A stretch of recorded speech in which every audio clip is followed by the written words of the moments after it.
Fala pessoal, como é que estão? Todos bem? Sejam todos muito bem-vindos. Estou falando aqui, é o William Godoy.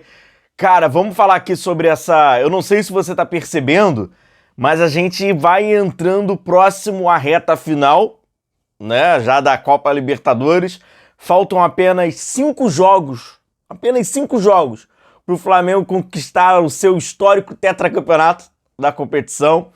E agora a gente vai entrando próximo, né? Já num retorno, vamos dizer assim, do Campeonato Brasileiro. Não sei se você já percebeu, podemos estar acompanhando aí um Flamengo histórico de um ano extremamente vencedor, talvez um dos maiores anos da nossa história. Tudo isso vai passando muito rápido, né, nessa dinâmica louca, e a gente, quando percebe, fala, cara, já chegou o momento. Além disso, eu quero falar com vocês aqui, fazendo uma projeção breve de Libertadores. Tem uma consideração importante que a gente tem que pontuar num período do Flamengo daqui a pouco, no Campeonato Brasileiro.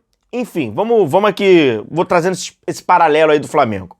É evidente que o Flamengo é um clube muito difícil para você fazer projeções futuras. E quando eu digo projeções futuras, eu não estou me referindo a 2027, 2028, 2029, não. Eu estou me referindo a setembro, outubro. Sabe?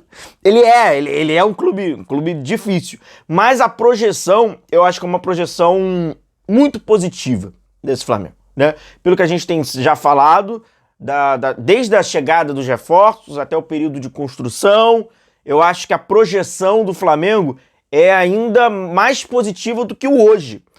O jogo contra o Estudiantes, pelas quartas de final da Copa Libertadores, cara, se você pegar, vou pegar até a data aqui, ó, bem específica, ele é no dia 16 de setembro, 9 horas da noite, Maracanã. Cara, até o dia 16 de setembro tem bastante coisa pela frente. E o Flamengo pode estar melhor do que está hoje. Seus reforços ainda melhores adaptados, a construção da equipe já sendo projetada como uma equipe mais sólida. Eu acho que vale como muito paralelo, eu gosto muito de falar sobre isso, pois o Flamengo de 19, que a gente tem na nossa cabeça, ele não enfrenta o Internacional no Beira-Rio, por exemplo. Tem uma mudança. Tem um jogador que não faz parte daquele Flamengo que está na nossa cabeça. 19. Por exemplo, essa escalação do Flamengo, né, que enfrenta o Inter. A gente está falando de quartas de final de Copa Libertadores. Tinha Cuéllar, por exemplo.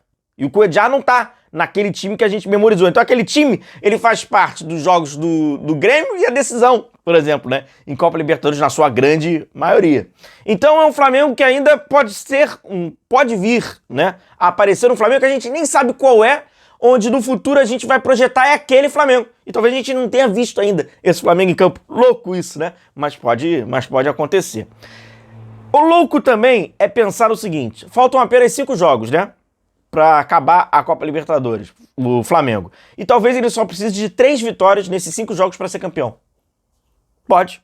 Ele ganha a ida, empata a volta. Ele ganha a ida, empata a volta, também na semifinal. E ganha a decisão, são três vitórias. Ele pode ser campeão, mas faltam apenas 3 vitórias para ele conquistar o Tetra.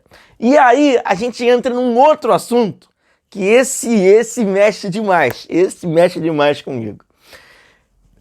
A galera que sobrou na Copa Libertadores são esses 8 aqui, né? Como vocês estão vendo. E os maiores campeões são os argentinos, né? O adversário do Flamengo e o adversário do Palmeiras. Estudiantes e River, ambos com 4 Libertadores. O Flamengo tem, né, historicamente, a oportunidade de ser o primeiro brasileiro a alcançar 4 taças. Assim como, por exemplo, o Palmeiras e o São Paulo. Os brasileiros, o que vencer vai ser histórico. Agora, se nós pararmos para pensar que o Flamengo pode igualar os Estudiantes, inclusive o adversário das quartas, e alcançar o River Plate, adversário de 19, e talvez até novamente uma reedição no mesmo local em Lima, chegando a 4 Libertadores, é você reverter uma história que há pouquíssimos anos atrás ela parecia ser impossível. O Flamengo entra em campo em 19 com um título de Copa Libertadores na decisão, e o River tendo 4. Estava 4-1 quando o árbitro autoriza o início da partida e começa uma das maiores decisões, a maior decisão, né, da nossa história pelo enredo que acontece, pelo contexto. Estava 4-1. E esse ano, talvez, uma reedição de uma decisão entre Flamengo e River possa a oportunidade de estar 4-4. Que baita, vamos falar baita para não falar palavrão, momento do Flamengo que a gente possa estar acompanhando, tá falando da história do Flamengo na competição. Então isso fala por si só e já cria essa ansiedade, né, cara? Mas é 16 de setembro. Até lá, temos alguns jogos do Campeonato Brasileiro. Ora, onde o Flamengo falta um turno. Falta somente um turno, cara, pro Flamengo ser campeão brasileiro. O Enia, né? Campeão brasileiro. E é o seguinte, nesse retorno, em aspas, que faltam, pois o Flamengo já fez um jogo do retorno, que é o Inter. Mas vamos lá. Ele completou 19 jogos, agora ele vai fazer 19 jogos também. Dentro desse 19 jogos, é como se ele jogasse um turno de Campeonato Brasileiro, tendo que enfrentar o Sport 2 vezes. Pois o Sport é o clube, né, que acabou adiando, né, o jogo Flamengo e Sport do turno passado, então é uma herança para ele. Então ele vai fazer um turno tendo que enfrentar o Sport 2 vezes seguidas.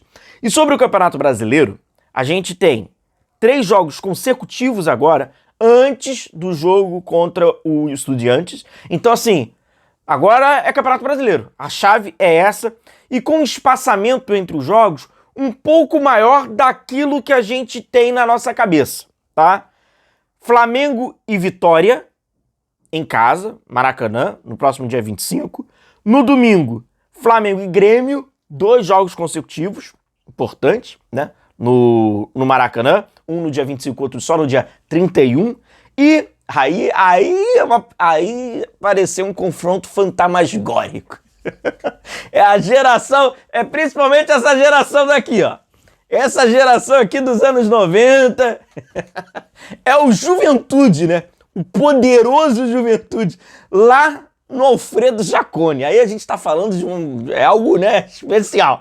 É o terceiro jogo do Flamengo antes de enfrentar o Estudiantes. Então ele faz esses 3 jogos, 9 pontos aí a disputar, não tendo mais nenhuma competição ali, é foco no Campeonato Brasileiro. E falando aí no Campeonato Brasileiro, mas isso a gente precisa ter um pouco mais de cuidado, pois a gente tá falando lá para outubro. E aí, o outubro pro Flamengo ele é muito longe, porque cada semana é uma nova semana no Flamengo. E aí a gente tem que se atentar muito a essa semana. Só pedir isso pra você, deixar o seu like, que é importante aqui pra gente, deixa sua curtida, que é sempre muito importante, e se inscreve no canal, a gente passa diariamente falando sobre o nosso Flamengo, beleza? E uma dica, rapaziada, não se esqueça, a gente tem um cupom na GoCase, com o nosso cupom Godoy você ganha desconto no site da GoCase, e aí você pode comprar aquela capinha sensacional do Flamengo. Você pode personalizar a capinha, você compra garrafas térmicas, você compra os copos, todos os produtos com muita qualidade. Eu asseguro a você que os produtos têm qualidade e você pode aproveitar as ofertas de dobradinha, comprando ali 2 produtos, pagando, cara, um precinho com o nosso cupom. Sai por menos de R$25, por exemplo, cada capinha personalizada do Flamengo. Um produto de qualidade. Então, link na descrição do vídeo, tá no nosso comentário fixado e o nosso cupom é Godoy. Valeu? E aí em outubro tem uma parte importante do campeonato. No dia 1º de outubro, o Flamengo pega o Cruzeiro. E aí no dia 16 de outubro, por quê? Haverá data FIFA. Já anota na sua agenda. Tem data FIFA no início dessa quinzena de outubro, tem data FIFA. E aí tem um jogo contra o Bahia fora de casa. São equipes que estão, né, num posicionamento importante na tabela do Campeonato Brasileiro. Tem o Clássico contra o Botafogo. Sabe-se lá que Botafogo é esse, que está eliminado da Copa Libertadores. E no início de novembro, mas fechando essa sequência, é o Palmeiras. Então, enfrenta o Cruzeiro, data FIFA, Bahia, Botafogo e Palmeiras. É uma sequência muito importante. Talvez no final dessa sequência aqui, de 12 pontos, né, a serem disputados, né, nesses 4 jogos, já tem ali uma grande definição. Então, talvez no dia 5 de novembro, após o confronto contra o Palmeiras em casa, o Flamengo já tem uma definição do que acontece ali nesse Brasileirão. Talvez já nos dê uma resposta e já estará na etapa final da Copa Libertadores. Está se aproximando, né? A gente já consegue projetar. E, paralelo a isso, uma projeção de um Flamengo que pode ser ainda um Flamengo mais forte e que hoje, agora, enquanto eu estou gravando esse vídeo, a gente está falando em agosto, nós não reconhecemos ainda, pois esse Flamengo talvez não tenha nem entrado em campo. Pode acontecer, sem dúvida. Tamo junto, rapaziada. Deixa aí o seu like sempre. Quem sabe a gente possa estar vivendo um Flamengo histórico, mas talvez a nossa consciência ainda não, né, materializou isso. Flamengo forte na Copa Libertadores, brigando pelo tetracampeonato. O caminho, você já sabe qual é. E o Flamengo forte entrando agora nesse, em aspas, retorno do Campeonato Brasileiro valendo o Enia. Grande abraço, tamo junto. A gente se vê no próximo vídeo. Valeu!